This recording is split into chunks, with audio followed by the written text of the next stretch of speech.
कैसे बताएं कि तुझको चाहे यारा, बता ना पाए। बातें दिलों की देखो जुबां की, आंखें तुझे समझाए। तू जाने ना, तू जाने ना, मिल के भी मिल ना सके। तुझसे न जाने क्यों मीलों के है फासले, तुमसे न जाने क्यों अनजाने है सिलसिले। तुमसे न जाने क्यों सपने हैं पलकों तले, तुझसे न जाने क्यों। कैसे बताएं कि तुझको चाहे यारा, बता ना पाए। बातें दिलों की देखो जुबां की, आंखें तुम्हें समझाए। तू जाने ना, तू जाने ना। हेलो बच्चों, तो चलो अच्छा एक बात बताओ, हमको तो भाई अब मन नहीं लग रहा आप लोगों के बिना। अब ऐसे कितने बच्चे हैं जिनको ऐसा लग रहा है कि अब कोचिंग खुल जाना चाहिए था। अब जो हुआ से हुआ, और अब पढ़े बिना मन नहीं लग रहा है, क्लास याद आ रहा है, क्लासरूम। हमको तो बहुत याद आ रहा है आप लोगों की। तो आप लोगों को भी ऐसा अगर लगता है, बस ये अब हमारे बस में तो कुछ है नहीं, लेकिन फिर भी अगर आपको लगता है कि अब कोचिंग खुल जाना चाहिए था, तो फिर कमेंट बॉक्स में खुद पढ़ो और अपना विचार वहां पे जाहिर करो, ठीक है। तो आज रियल में आज गाना इसलिए सुनाया आप लोग को कि मन नहीं लग रहा था। I miss. तो चलो आज हमारा एक छोटा सा टॉपिक है, सारा कुछ तो खत्म हो गया था। न्यूक्लियोफिलिक सब्स्टिट्यूशन रिएक्शन भी पढ़ लिए थे और एलिमिनेशन रिएक्शन भी पढ़ लिए थे। अब छोटा सा एक टॉपिक है हमारा सब्स्टिट्यूशन वर्सेस एलिमिनेशन, मतलब कब सब्स्टिट्यूशन रिएक्शन होगा और कब एलिमिनेशन रिएक्शन होगा। तो इसको भी बड़े डिटेल में हम डील किए हैं पहले, लेकिन एक छोटा सा कॉन्सेप्ट है जिसको हम आपको समझाने का प्रयास करेंगे और आप समझने का प्रयास करना। तो चलो स्टार्ट करते हैं तुरंत। देखो substitution versus elimination, substitution versus elimination.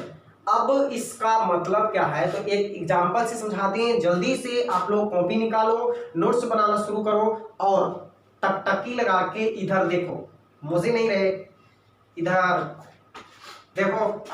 देखो एक एग्जांपल से समझते हैं इसको। एक कंपाउंड लेते हैं प्यारा सा, कार्बन, सिंगल बॉन्ड कार्बन, इधर क्लोरीन, इधर हाइड्रोजन, इधर ऐसा और इधर ऐसा। ओके, अब देखो एसिन-1 रिएक्शन याद करो। एसिन-1 याद नहीं है, कॉपी उलटो और पीछे देखो, वहां पे पढ़ाया हुआ है एसिन-1 रिएक्शन 2 स्टेप में कंप्लीट होता है।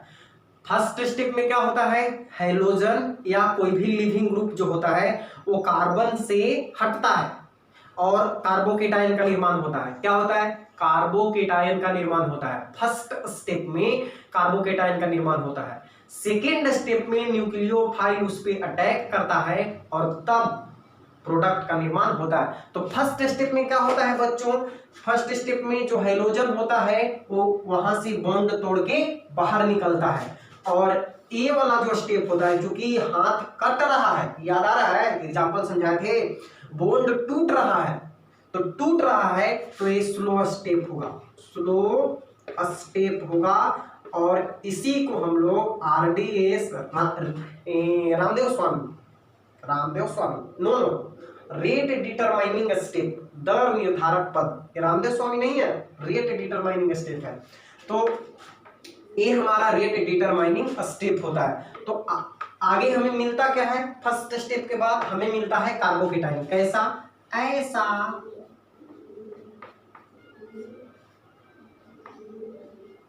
कार्बन पे प्लस यानी क्या मिला, कार्बोकेटाइन मिला। अब यहां के बाद जो कहानी होने वाला है वही हमारा आज का टॉपिक है। तो देखो, ये है alkyl halide, alkyl halide, alkyl halide, और ये हमारा बना कार्बोकेटाइन, कार्बोकेटाइन, कार्बोकेटाइन बना। अब इसके बाद देखो, इसके बाद दो चीज होता है, इसके बाद दो चीज होता है, ठीक है। एसेनॉल रिएक्शन और इवन रिएक्शन हम कंपेयर कर रहे हैं। एसेनॉल रिएक्शन भी दो स्टेप में होता है, और इवन रिएक्शन, इलिमिनेशन रिएक्शन जो होता है E1 और E2, तो उसमें E1 जो है वो भी दो स्टेप में होता है।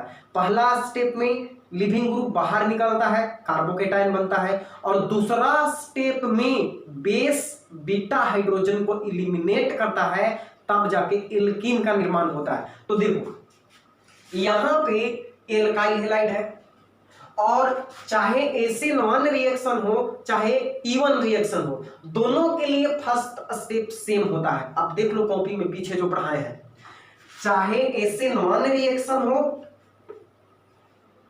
या इवन रिएक्शन हो, दोनों के लिए फर्स्ट स्टेप सेम होता है, और दोनों में इंटरमीडिएट कार्बोकेटाइन ही बनता है। अब अगर हम इसको OH माइनस के साथ रिएक्शन करवा देते हैं, सेकेंड स्टेप को किसके साथ रिएक्शन करवा देते हैं, OH माइनस के साथ, तब यहां पे दो काम होता है। यानी फर्स्ट स्टेप तो दोनों के लिए सेम था, लेकिन सेकेंड स्टेप में जाके कहानी चेंज हो जाएगा। क्या होगा, तो देखो, अगर OH माइनस बेस की तरह काम करेगा, बेस की तरह, भस्म की तरह, जब OH माइनस बेस की तरह काम करेगा तब यहां पर विलोपन अभिक्रिया हो जाएगा, इलिमिनेशन रिएक्शन।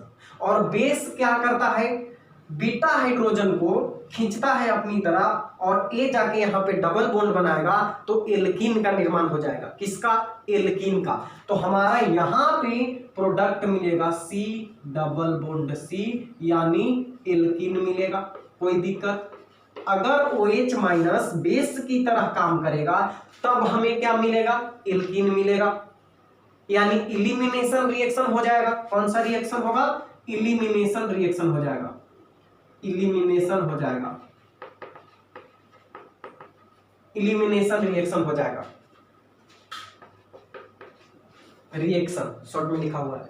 लेकिन अगर ये OH माइनस न्यूक्लियोफाइल की तरह काम करता है, न्यूक्लियोफाइल की तरह काम करता है, और बेस का सिंबल क्या होता है, बेस का सिंबल हमारा होता है, और न्यूक्लियोफाइल का क्या बताए थे, ऐसे।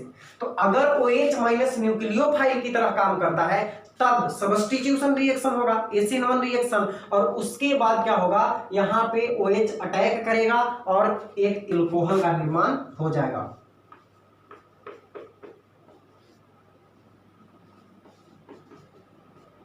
तब क्या बन जाएगा, एल्कोहल बन जाएगा।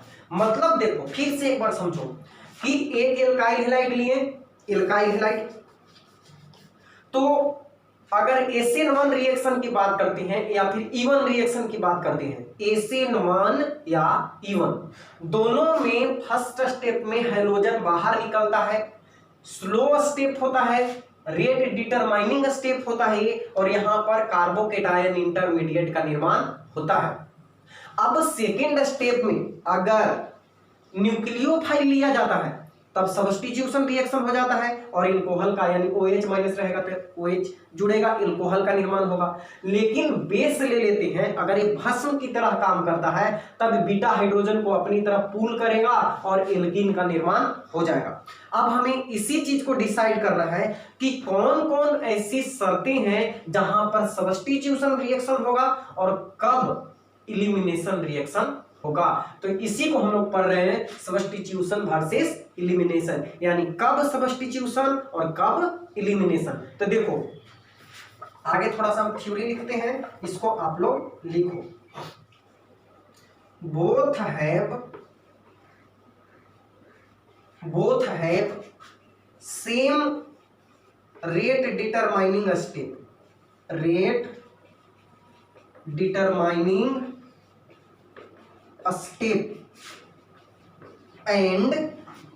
and nucleophiles are bases also. Therefore a question stands whether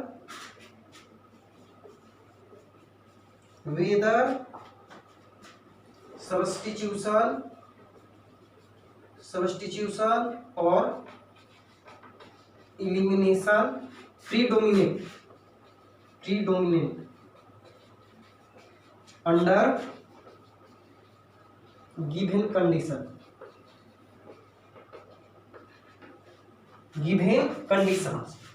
अब पहले तो इसका आप हिंदी लिख लो, क्या लिखा हुआ है लिखो। दोनों का दर निर्धारक पद समान है, चाहे इलिमिनेशन रिएक्शन हो चाहे सब्स्टिट्यूशन। यहां पे क्या है, ये है सब्स्टिट्यूशन रिएक्शन। दोनों का दर निर्धारक पद समान है तथा नाभिक में ही भस्म की तरह भी कार्य करते हैं। इस स्थिति में एक प्रश्न उठता है कि कब प्रतिस्थापन अभिक्रिया होगा और कब विलोपन अभिक्रिया होगा। इसका मतलब हुआ, देखो, both have same rate determining step. दोनों का रेट डिटरमाइनिंग स्टेप क्या है, सेम है, इंटरमीडिएट कार्बोकेटाइन बन रहा है। And nucleophiles are bases also, मतलब ये जो न्यूक्लियोफाइल होता है वो बेस की तरह भी कार्य करता है। OH माइनस कभी न्यूक्लियोफाइल की तरह कार्य करेगा, कभी बेस की तरह कार्य करेगा, ठीक है। तो न्यूक्लियोफाइल बेस भी होते हैं, भस्म भी होते हैं। देयरफॉर ए क्वेश्चन स्टैंड्स वेदर सब्स्टिट्यूशन और elimination predominate under given condition. तब एक सवाल उठता है कि कब सब्स्टिट्यूशन रिएक्शन होगा और कब एलिमिनेशन रिएक्शन होगा। तो उसके लिए हम कुछ कंडीशन बता रहे हैं, कुछ रूल बता रहे हैं, उसका ध्यान रखना और उसके बाद आप जान पाओगे कि कब एलिमिनेशन होगा और कब सब्स्टिट्यूशन होगा। तो इसको आप लिख लो, उसके बाद आगे बढ़ते हैं। तो देखो कैसे हम पहचानेंगे, तो इसमें सबसे पहला चीज आपको ध्यान रखना है स्ट्रक्चर फैक्टर।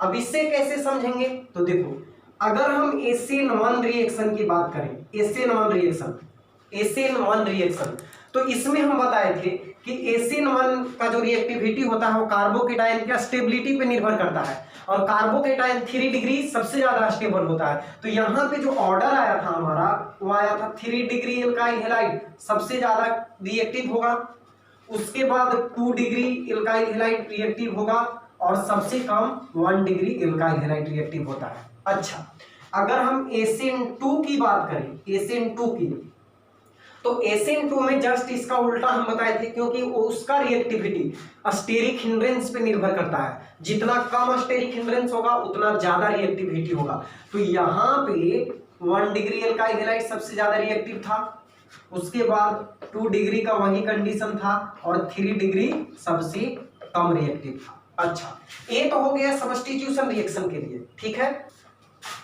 ये किसका ऑर्डर हुआ, सब्स्टिट्यूशन का, प्रतिस्थापन अभिक्रिया का।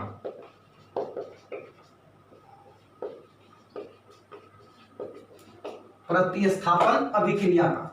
उसी तरह अगर हम E1 रिएक्शन की बात करें, E1 का, तो इलिमिनेशन रिएक्शन जो E1 था उसमें अगर रिएक्टिविटी देखें तो 3 डिग्री का सबसे ज्यादा बताए थे हम, 3 डिग्री का, उसके बाद 2 डिग्री का और उसके बाद 1 डिग्री का होता है। यानी इलिमिनेशन रिएक्शन, इवन रिएक्शन में सबसे ज्यादा रिएक्टिव कौन होता है? 3 डिग्री अल्काइल हैलाइड, उससे कम 2 डिग्री और सबसे कम 1 डिग्री। उसी तरह अगर E2 रिएक्शन की बात करें तो E2 का भी यही ऑर्डर रह जाता है। 3 डिग्री अल्काइल हैलाइड सबसे ज्यादा रिएक्टिव होता है, उसके बाद 2 डिग्री अल्काइल हैलाइड होता है और उसके बाद 1 डिग्री अल्काइल हैलाइड होता है। ओके, तो इसका मतलब हम देख रहे हैं, एक इसके लिए है, ए है इलिमिनेशन के लिए ऑर्डर,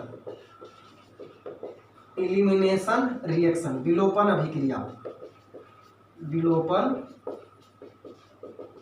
अभिक्रिया। ओके, सब्स्टिट्यूशन रिएक्शन के लिए ऑर्डर ए है हमारा और इलिमिनेशन रिएक्शन के लिए ऑर्डर ये वाला है। तब देखो तो E1 और E2 दोनों रिएक्शन पॉसिबल है किसमें? 3 डिग्री में। 3 डिग्री में E1 रिएक्शन भी संभव है और E2 रिएक्शन भी संभव है, लेकिन 3 डिग्री में SN1 तो पॉसिबल है, SN2 पॉसिबल नहीं है। इसका मतलब हुआ कि जब 3 डिग्री अल्काइल हैलाइड होगा तो उसमें इलिमिनेशन रिएक्शन का चांस ज्यादा रहेगा, क्योंकि यहाँ E1 भी हो सकता है और E2 भी हो सकता है, और यहाँ पे सिर्फ एक ही चांस है, इलिमिनेशन तो हो, SN1 तो हो सकता है लेकिन SN2 नहीं हो सकता है, और इलिमिनेशन में E1 भी हो सकता है और E2 भी। इसका मतलब है कि 3 डिग्री अल्काइल हैलाइड के केस में इलिमिनेशन रिएक्शन होने का चांस अधिक रहता है। तो यहां से एक निष्कर्ष निकला, लिख सकते हैं कि chance of elimination reaction, chance of elimination reaction is maximum in tertiary alkyl halide, tertiary alkyl halide मतलब तृतीयक alkyl halide, tertiary alkyl halide के केस में विलोपन अभिक्रिया, विलोपन अभिक्रिया का चांस अधिक होता है, अधिक होता है। याद रहे कि जब टर्शियरी एल्काइल हैलाइड होगा तो वहां पे एलिमिनेशन रिएक्शन का चांस अधिक होगा, क्योंकि टर्शियरी एल्काइल हैलाइड में E1 भी पॉसिबल है और E2 भी पॉसिबल है, लेकिन टर्शियरी में सिर्फ SN1 हो सकता है, SN2 नहीं हो सकता, तो एलिमिनेशन रिएक्शन का चांस ज्यादा है। ठीक है, तो चलो देखो, ना समझे, जैसे एक एग्जांपल से इसको समझ लो। 2 बाराती है, बाराती समझ रहे हो ना, तो आपके पास ऑफर है कि उधर भी जाया जा सकता है और इधर भी जाया जा सकता है, मतलब दोनों में किसी एक में जाना है, लेकिन चांस है कि अगर इस वाले में जाते हो तो यहाँ पे पूरी के साथ साथ पुलाव भी खाने को मिलेगा। ठीक है, इस बाराती में पूरी के साथ पुलाव भी खाने को मिलेगा, और इसमें जाओगे तो इसमें पुलाव का तो चांस है लेकिन पूरी का कोई चांस नहीं है। तो कहाँ पे ज्यादा पॉसिबिलिटी है जाने का? जहां दोनों मिलेगा। तो यही चीज यहाँ पे कि सब टर्शियरी एल्काइल हैलाइड, इसको बाराती समझ लो, तो टर्शियरी एल्काइल हैलाइड के केस में पूरी भी मिलेगा और पुलाव भी मिलेगा, मतलब E1 और E2 यहाँ पे दोनों हो रहा है इस बाराती में, लेकिन इसमें क्या हो रहा है कि सिर्फ SN1 तो हो रहा है, SN2 नहीं, यानी पुलाव मिल रहा है, पूरी नहीं। तो कौन ज्यादा चांस है? यही वाला ज्यादा चांस है, एलिमिनेशन का ज्यादा चांस है। तो इस तरह से इसको समझ सकते हो। हाँ, एक बात आप लोग बार बार पूछते थे ना कि हिंदी मीडियम के लिए सर कोई बुक बताइए केमिस्ट्री का अच्छा सा, तो देखो एक अच्छा सा बुक हमें मिला है, एडवाइजर पब्लिकेशन का एक बुक आता है केमिस्ट्री का, हिंदी मीडियम का, एडवाइजर पब्लिकेशन है, और वो बुक मुझे अच्छा लगा क्योंकि उसमें एक तो थ्योरेटिकल पोर्शन भी ठीक ठाक था और लैंग्वेज भी सिंपल है, और उसमें ऑब्जेक्टिव वगैरह भी अच्छा खासा दिया हुआ है, और प्रीवियस ईयर क्वेश्चन जो है जेई और नीट का वो भी उसमें ठीक ठाक दिया हुआ है। तो आप चाहो तो बुक ले सकते हो, शायद उसका लेखक भावना वार्ष्णेय करके कुछ है, एडवाइजर पब्लिकेशन का, तो आप ट्राई कर सकते हो, अच्छा लगे तो ठीक है। चलो दूसरा है हमारा, दूसरा वो है सोल्वेंट इफेक्ट, सोल्वेंट इफेक्ट, विलायक प्रभाव। अब सोलवेंट का इफेक्ट डालता है तो देखो यहां पे ध्यान रखना, अगर रिएक्शन एल्कोहलिक मीडियम में होगा, एल्कोहलिक मीडियम यानी एल्कोहलिक माध्यम, रिएक्शन एल्कोहलिक माध्यम में होगा, तब एल्कोहलिक माध्यम में इलिमिनेशन रिएक्शन का चांस ज्यादा रहेगा।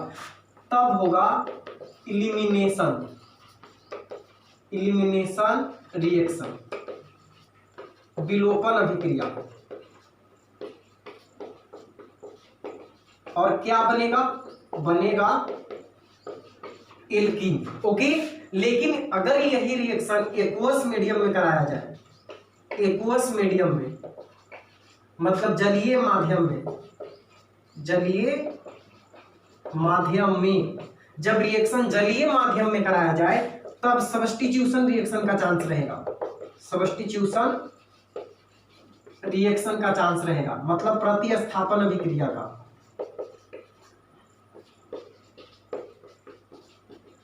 अभिक्रिया का, और किसके साथ रिएक्शन करवाते हैं इस बात पे डिपेंड करेगा, क्या क्या प्रोडक्ट। तो देखो एक एग्जांपल से इसको हम समझते हैं, ध्यान से देखना।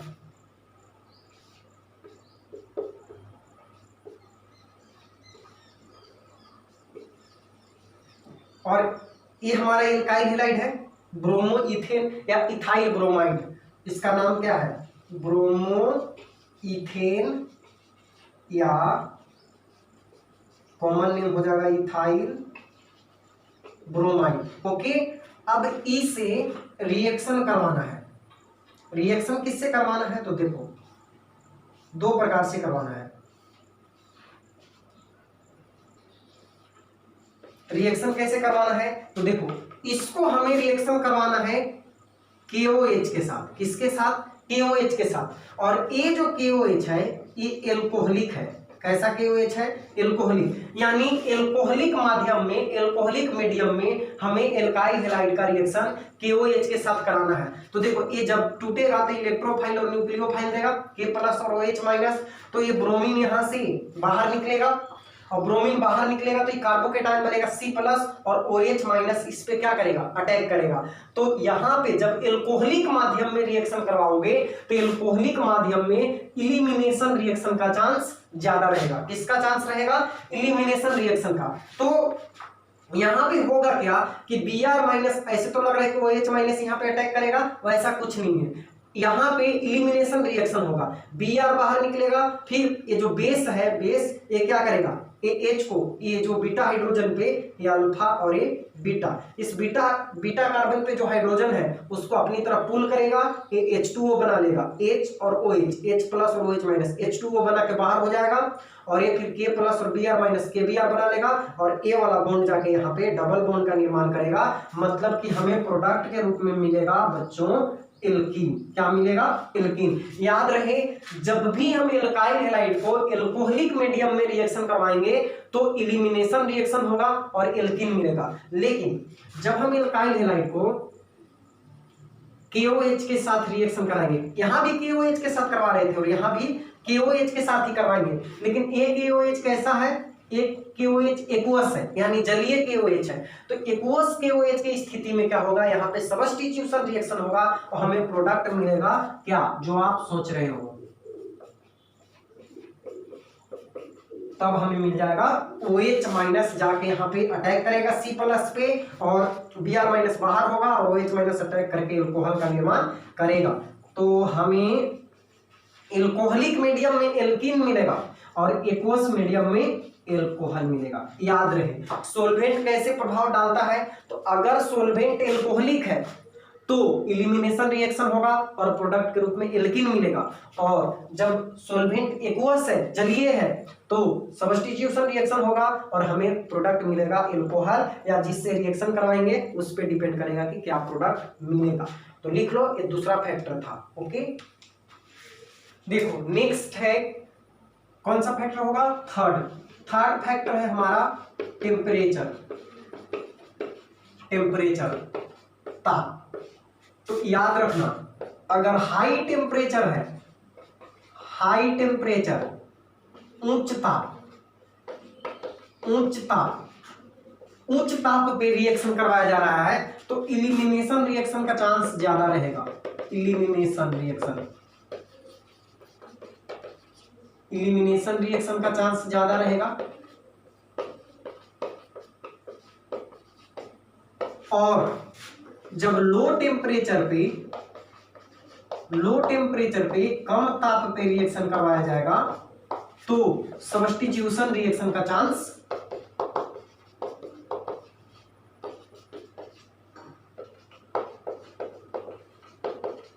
प्रतिस्थापन अभिक्रिया का चांस अधिक रहेगा। तो याद रखें, अगर हाई टेम्परेचर पे रिएक्शन करवाया जाएगा तो इलिमिनेशन होगा और लो टेम्परेचर पे करवाया जाएगा तो सब्स्टिट्यूशन होगा। ओके, अच्छा। फोर्थ है, fourth conjugation, conjugation increase chance of elimination. यानी यदि यौगिक में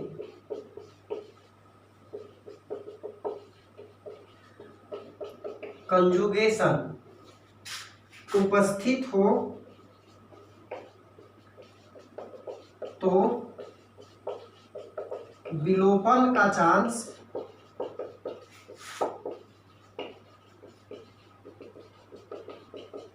अधिक होगा।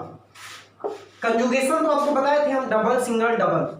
तो यदि प्रोडक्ट बनने के बाद ऐसे जगह पे डबल बॉन्ड बन रहा हो जो पहले डबल बॉन्ड के साथ कंजुगेशन में हो जाए तो उस स्थिति में इलिमिनेशन रिएक्शन का चांस अधिक होगा। और कुछ फैक्टर है, पांचवा केटाइनिक लीविंग ग्रुप, ये पहले भी बताए हैं। केटाइनिक leaving group increase the chance of elimination. यदि लिविंग ग्रुप, यदि लिविंग ग्रुप धनायनिक हो, धनायनिक हो, यदि लिविंग ग्रुप धनायनिक हो तो विलोपन का चांस, विलोपन का चांस अधिक होगा, अधिक होगा।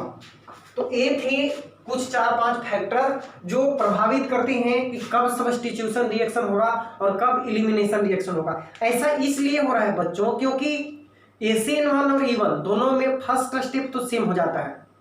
अब ये हमें पढ़ना क्यों पड़ रहा है? तो इसलिए पढ़ना पड़ रहा है कि न्यूक्लियोफाइल जो है वो बेस की तरह भी कार्य करते हैं। तो कब वो सब्स्टिट्यूशन रिएक्शन करवा देंगे और कब वे इलिमिनेशन रिएक्शन करवा देंगे, तो ये सारे फैक्टर उसे प्रभावित करते हैं कि अगर सोल्वेंट एल्कोहलिक है तो इलिमिनेशन हो जाएगा, एक्वस है तो सब्स्टिट्यूशन हो जाएगा, टेम्परेचर हाई है तो इलिमिनेशन रिएक्शन हो जाएगा, लो है तो सब्स्टिट्यूशन हो जाएगा। अगर कंजुगेशन उपस्थित है मॉलिक्यूल में डबल सिंगल डबल तो इस स्थिति में इलिमिनेशन का चांस अधिक होगा। अगर लिविंग ग्रुप केटायनिक हो तो उस स्थिति में भी इलिमिनेशन का चांस अधिक होगा। मतलब ओवरऑल हम ये देख रहे हैं कि इलिमिनेशन रिएक्शन का चांस ज्यादा होता है। ओके, तो चलो इसको लिखो, फिर थोड़ा बड़ा कुछ क्वेश्चन करते हैं, उसके बाद आगे बढ़ेंगे। देखो तो बोर्ड पे 2 क्वेश्चन लिखा हुआ है, इसको बनाने का प्रयास करो। तो देखो फर्स्ट क्वेश्चन है tertiary alkyl halide, tertiary alkyl halide, तृतीयक alkyl halide are practically inert to substitution by SN2 mechanism because of. इसका मतलब हुआ कि लिखना आप लोग कि तृतीयक एल्काइल हैलाइड यानी 3 डिग्री एल्काइल हैलाइड SN2 अभिक्रिया के प्रति उदासीन होते हैं। क्यों? मतलब SN2 रिएक्शन के प्रति उतना ज्यादा रिएक्टिव नहीं होता है। कौन कौन? Tertiary alkyl halide. मतलब हम आपको पहले भी बताए हैं कि SN1 सबसे ज्यादा किस में होता है? टर्शियरी एल्काइल हैलाइड में, और SN2 प्राइमरी में ज्यादा होता है, टर्शियरी में ना होता है, कम होता है। तो क्यों नहीं होता है? तो इसका कारण यहां पे दिया हुआ है, स्टेरिक हिंड्रेंस पहला कारण है,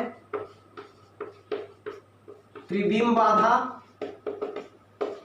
दूसरा कारण है इंडक्टिव इफेक्ट यानी प्रेरक प्रभाव।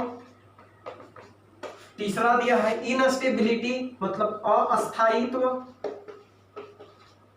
अस्थायित्व और इंसोल्युबिलिटी यानी अविलेयता मतलब नहीं भूलना। तो क्या होगा, तो आप अगर ध्यान से मेरा लेक्चर देखे हो तो एकदम कोई दिक्कत नहीं होगा, आराम से बता सकते हो कि स्टेरिक हिंड्रेंस के कारण ही tertiary alkyl halide SN2 reaction में भाग नहीं लेता है, क्योंकि स्टेरिक हिंड्रेंस अधिक रहता है तो न्यूक्लियोफाइल का अटैक करना कठिन होता है। वही जय वीरू वाला कहानी जहां पे हम बता रहे थे, तो 1 डिग्री में आसानी से न्यूक्लियोफाइल अटैक कर सकता है और 3 डिग्री में मुश्किल होता है, इसलिए इसका आंसर होगा स्टेरिक हिंड्रेंस। नेक्स्ट है which is the correct order of decreasing SN2 reactivity. ये देखो ये ट्रिपल 2007 में क्वेश्चन पूछा हुआ है और भी बोर्ड के एग्जाम में भी कई बार पूछा हुआ है, तो ये तो हम कॉपी में ही लिखवाए हुए हैं ऑर्डर कि अगर हम SN2 का ऑर्डर की बात करें तो हम लिखवाए हैं कि सबसे ज्यादा 1 डिग्री, उसके बाद 2 डिग्री और सबसे कम 3 डिग्री। तो डिक्रीजिंग ऑर्डर पूछ रहा है, which is the correct order of decreasing SN2 reactivity. इसका हिंदी होगा कि इनमें से कौन SN2 अभिक्रिया के क्रियाशीलता का घटता क्रम है। इनमें से कौन SN2 अभिक्रिया के क्रियाशीलता का घटता क्रम है। तो यहाँ पे देखो यही तो होगा घटता क्रम, सबसे ज्यादा ही है, फिर घट के ही हो गया, फिर घट के ही हो गया, तो सबसे कम वाला बाद में लिखाएगा और सबसे बड़ा जो होगा पहले लिखाएगा। तो 1 डिग्री कहाँ है, देखो RCH2X एक गो एल्काइल है तो 1 डिग्री, अब ये 3 डिग्री हो गया, 3 गो एल्काइल तो 3 डिग्री हो गया, 2 गो एल्काइल तो 2 डिग्री हुआ। यहाँ पे देखो 1 डिग्री 2 डिग्री 3 डिग्री, एक alkyl 1 degree, 2 alkyl 2 degree, 3 alkyl 3 degree, तो 1 डिग्री ही सबसे ज्यादा होगा और 3 डिग्री सबसे कम होगा, तो ये वाला हो जाएगा हमारा आंसर सी आंसर होगा। 1 डिग्री सबसे ज्यादा और 3 डिग्री सबसे कम, तो यही हो गया डिक्रीजिंग ऑर्डर। इधर से पढ़ना स्टार्ट करते हैं हम लोग, अब पढ़ेंगे तो घट के यहाँ आ गया, ठीक है। तो ये ऑर्डर भी कॉपी में लिखवाया हुआ था। अच्छा एक क्वेश्चन और देते हैं, उसको आप बनाने का प्रयास करो।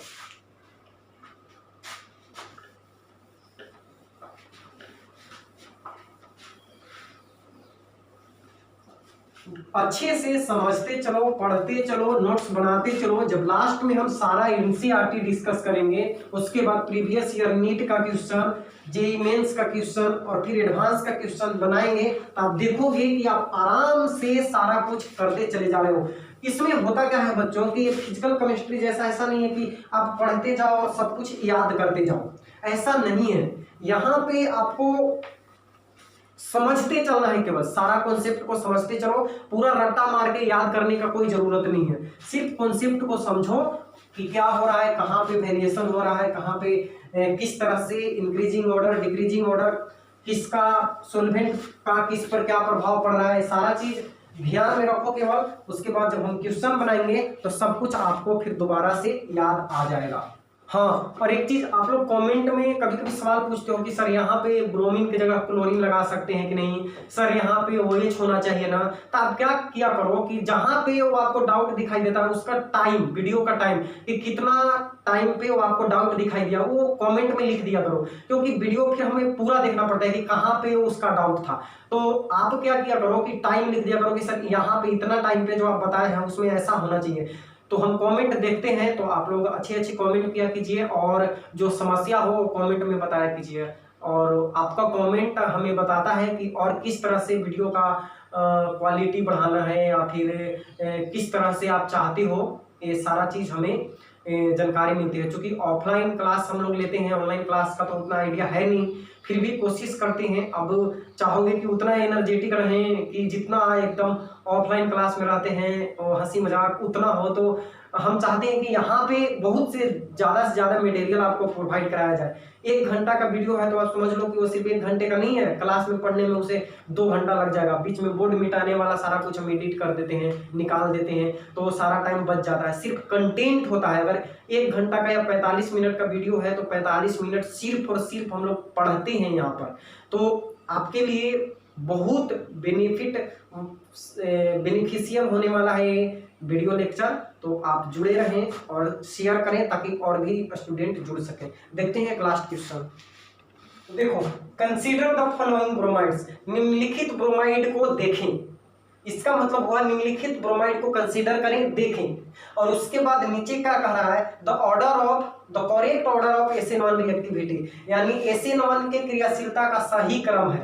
पहले तो ऊपर लिखा कि निम्नलिखित ब्रोमाइड को देखें, 1 2 3 ब्रोमाइड दिया है, फिर बोल रहा है कि the correct order of SN1 reactivity, यानी SN1 क्रियाशीलता का सही क्रम है। तो इसको मत देखो, देखो ही नहीं, बिल्कुल नहीं देखना। हमें सिर्फ क्या करना है, SN1 हम पढ़े हैं ना भाई, तो SN1 की रिएक्टिविटी हम जानते हैं कि सबसे ज्यादा किसका होता है, 3 डिग्री का, फिर 2 डिग्री का, और सबसे कम होता है 1 डिग्री अल्काइल हैलाइड का। तो हम चुन लेंगे कि 3 डिग्री कौन है। तो यहाँ पे देखो 3 degree 3 degree 3 degree 3 degree 3 degree 3 degree 3 degree कोई नहीं है, कोई नहीं है 3 डिग्री। तो देखो यहाँ पे अगर देखा जाए, इस कार्बन पे ब्रोमीन जुड़ा है, और ये कार्बन जो है इधर एक कार्बन से इधर एक कार्बन से जुड़ा है। एक ऐसा कार्बन हुआ 2 डिग्री हुआ, 2 डिग्री अल्काइल हैलाइड हुआ, ये दो तरफ से कार्बन से जुड़ा है। ये वाला देख लो, एक इधर कार्बन है और एक इधर कार्बन है, और इस कार्बन से तो हाइड्रोजन जुड़ा है, तो ये भी क्या हुआ 2 डिग्री अल्काइल हैलाइड हुआ। और इसमें ब्रोमीन इस कार्बन से जुड़ा है, और ये वाला सिर्फ इधर जुड़ा है एक कार्बन से, तो ये 1 डिग्री अल्काइल हैलाइड। तो ये तो कंफर्म हो गया कि ये वाला सबसे लास्ट में होगा। 1 डिग्री का रिएक्टिविटी सबसे कम है, तो 1 डिग्री सबसे लास्ट में होगा। तो आप ए सबसे लास्ट में देखो, ए सबसे लास्ट में यहीं पे मिल गया, ज्यादा देखने का जरूरत ही नहीं है भाई, यही वाला हमारा क्या हो गया, आंसर हो गया। अब कहोगे कि ऐसे कैसे बोल सकते हैं, तो यहाँ से पता चला ना कि 1 डिग्री अगर इन दोनों में भी हम जांच करना चाहें तो कहीं ऐसा भी हो जाए कि एक और ऑप्शन में ए लास्ट में दे दे। तो अगर ऐसा देखो, एग्जाम सिर्फ इसलिए नहीं निकलता है कि निकालने वाला बंदा पढ़ने में बहुत तेज था, नहीं, एग्जाम इसलिए निकलता है उसका कि उसके पास प्रेजेंस ऑफ माइंड था। आप क्या करोगे, तीनों के करने के चक्कर में रहोगे, इसको करोगे इसको करोगे इसको करोगे, तब तक वो क्या करेगा कि इसको देख लिया कि ये ही सबसे कम होगा रिएक्टिव क्योंकि 1 डिग्री है, ये कुछ नहीं खोजेगा, फिर इधर सीधे देखेगा कि ये लास्ट में किसमें है, तो इसमें है, तो वो 5 सेकंड में क्वेश्चन करेगा, आप इसको 35 सेकंड लगाओगे बनाने में, हो गया काम तुम्हारा। तो ये चीज होता है। अब चलो इन दोनों को हम देख लेते हैं। तो देखो ये 2 डिग्री है, और यहाँ पे देखो जब ब्रोमीन हटेगा तो कार्बन पे प्लस आएगा, और कार्बन पे प्लस आएगा तो डबल सिंगल पॉजिटिव यहाँ पे क्या हो जाएगा, रिजोनेंस हो जाएगा, होगा कि नहीं। हम बताए हैं एक जगह कि अगर कंपाउंड में कार्बोकेटाइन बने और कार्बोकेटाइन रिजोनेंस के द्वारा स्टेबल हो जाए तो वो सबसे ज्यादा स्टेबल कार्बोकेटाइन होता है। और कहां पे बताए थे हम, एलाइलिक वाला ऑर्डर देखना, कॉपी में एक जगह लिखा हुआ होगा, सबसे ज्यादा एलाइलिक हैलाइड, उसके बाद 3 डिग्री, उसके बाद 2 डिग्री, उसके बाद 1 डिग्री, उसके बाद ऐसे कर करके हम बताए हैं। तो ये डबल सिंगल पॉजिटिव के कारण यहाँ पे ब्रोमीन हटेगा तो प्लस होगा ना, यहाँ पे कार्बोकेटाइन बनेगा, और ये डबल सिंगल पॉजिटिव यानी ये जो कार्बोकेटाइन है रिजोनेंस के कारण स्टेबल हो जाएगा, तो ये सबसे ज्यादा स्टेबल है।